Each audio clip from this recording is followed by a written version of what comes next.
WYMT Mountain News This Morning. Good morning. It is 6:31 on this Friday, September the 6th. I'm Will Puckett. Thank you for tuning in to Mountain News This Morning. It's a cool start to your Friday and a little bit foggy for those of you who are low-lying areas. So just be aware as you get ready to head to work and take your kids to school. Let's bring in meteorologist Kelly McShane to give us a breakdown of how much those temperatures will rise today and what we could be looking at throughout this Friday. Kelly?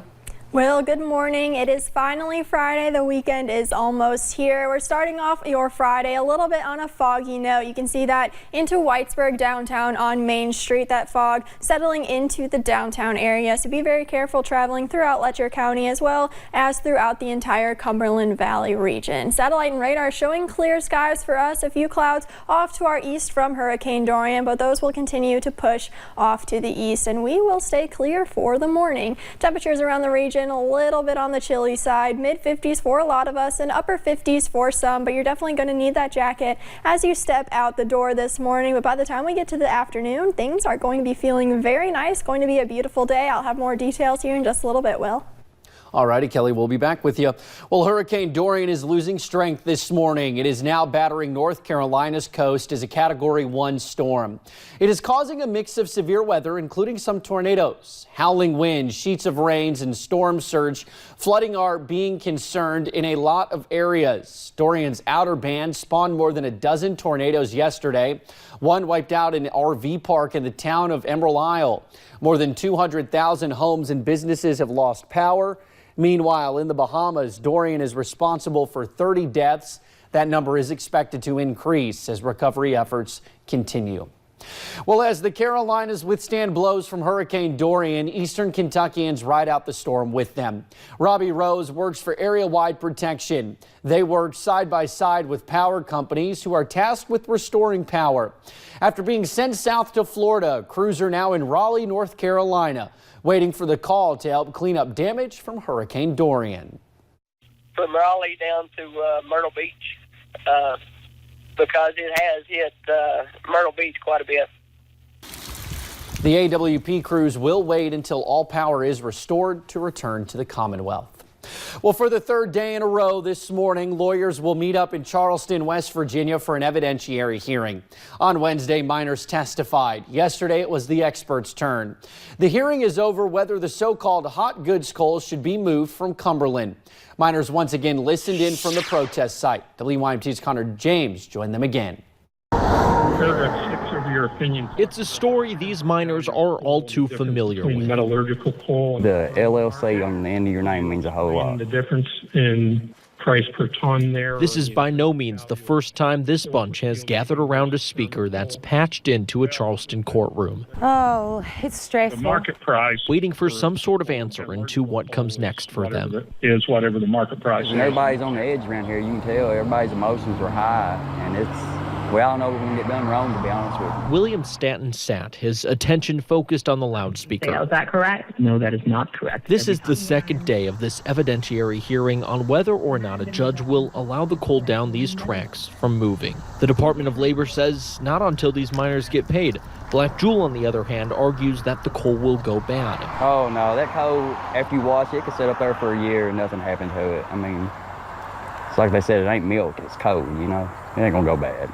It's a long and exhausting process for these miners and their families. Felicia Crest knows this all too well. I mean, I hate that it's been drawn out so long, but hopefully it will come to an end soon. As she listened on, she was like many there, whose emotions ranged from anger to laughter. I'm personally not familiar with the FLA. We have to laugh. We have to make jokes of it and laugh, because if not, then we'd all just be sitting around crying the whole day. So we can't do that. As this bunch still is no closer to answers. Did there come a time that you learned about the coal train being stopped in Harlan? There did come a time when I learned about the coal train being stopped at Harlan. That was Connor James. Continues his excellent reporting from that protest site. Now, at the end of the second day, the judge made no ruling. The Department of Labor asked to bring in a rebuttal witness in response to a coal chemist they questioned. Well, a Western Kentucky coal miner is dead this morning. The incident happened yesterday in Madisonville. The general manager of Warrior Coal says other miners found 39-year-old Jeremy Elder unresponsive near a battery-powered scoop inside the Cardinal mine. That is in Hopkins County. They carried him to the surface where a coroner pronounced him dead. Federal and state officials are investigating. A lawyer for two miners is demanding Democratic Senate candidate Amy McGrath's campaign to pull an ad featuring the miners. The ad is a reenactment of a trip by miners to Washington, D.C. to talk with Senator and Senate leader Mitch McConnell of Kentucky about black lung benefits and highlights the long trip and brief time Senator McConnell spent with them. But the Herald Leader reports an attorney for the two of the miners have sent a cease and desist letter to McGrath's campaign, saying they did not know they were being filmed for a political ad. Yesterday, a jury found a Corbin man guilty of killing his wife. A Laurel County jury found Joshua Davenport guilty of murder and tampering with physical evidence. Davenport shot Stephanie Steenbergen Davenport multiple times in March of last year. A judge sentenced Davenport to 40 years in prison. The man charged with murdering Richmond mother Savannah Spurlock will be in court today. David Sparks is also charged with abuse of a corpse and tampering with evidence. Spurlock's body was found buried with a rug matching material in Sparks' home. Her blood was also found in his home. Sparks will be arraigned on the murder charge later today. Well, we now know the funeral arrangements for Lauren Doc Holliday. He is the retired state trooper killed earlier this week in a crash. Visitation for Holliday is Saturday from 4 until 9. His funeral is Sunday at 2 p.m. All services will be held at the First Federal Center in Hazard. Holliday, or Doc, as many called him, died a day short of his 44th birthday. Last night, a touching tribute to Holliday's son, Bennett. Troopers escorted Bennett onto the field for his football game in Jackson, where he served as a team captain. Well, police in southern Kentucky say they are on high alert after a woman says a man tried to sexually assault her after first pretending to be a police officer. But what is alarming is that the man who pulled her over had flashing lights on his car. WYMT's Phil Pendleton spoke to deputies who have some advice they say that could help others from becoming victims. A stop at a store off Kentucky 192, then a woman says a car started tailing her. And at some point turned on red and white flashing lights. So she pulled off. She thought that it was the police. It was not. She told police. The man then went around her car's passenger side, got in the back seat, and then held a large hunting knife to her neck. And forced her to drive out on a county road for several miles and then into a hayfield where he attempted to sexually assault her. After that attempt, police say the man then told her to drive again.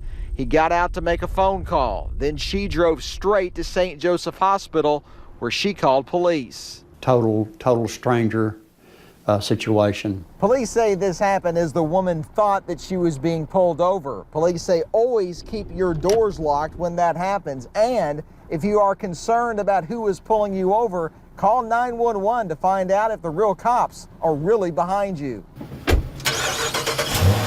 Police say in Kentucky they'll almost always have blue or blue and white flashing lights. And then again, if you are suspicious, drive to a well-lit area where there's a business before you pull off if you think that the person may not be a police vehicle. Police say the victim was so traumatized that the only description she got was a man in a dark gray or silver car. In Laurel County, Phil Pendleton, WYMT Mountain News.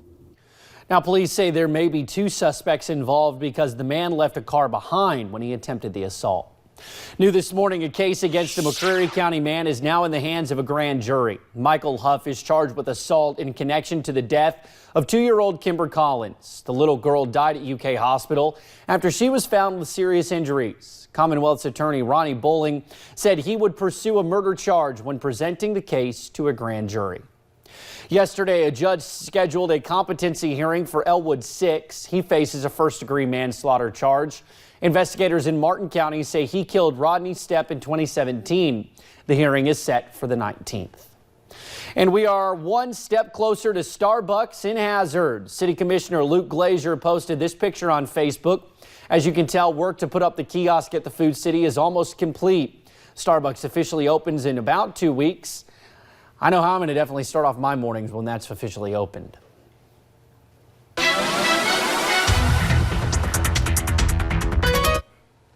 Will, I am right there with you. I cannot wait for that Starbucks to open here in Hazard. These next 2 weeks going to go by pretty slowly. But otherwise, temperatures this morning, we're waking up with those temperatures in the 50s throughout the region. So a little bit on the chillier side, so be sure to grab a light jacket as you head out this morning. A little bit of fog settling into the valley areas, especially southeastern Kentucky. So just be very careful if you do see that fog. Be sure to turn on those low beams and maybe give yourself a little bit of extra time this morning. Heading throughout the day, we're going to see plenty of sunshine heading into the late morning and into the afternoon hours. A few clouds here and there heading into the afternoon, but those temperatures, check it out, they don't really get above 80 degrees. So overall, going to be an absolutely beautiful day and shaping up to be a nice evening for Friday Night Football. I have those details and more here in just a little bit, Will. All righty, Kelly. Thank you, ma'am, and thank you for joining us on Mountain News this morning. A brush fire quickly spreads out of control in California. A look at the efforts to contain it. And if you've been on the Hurricane Dorian Jeep Watch, we figured out the backstory.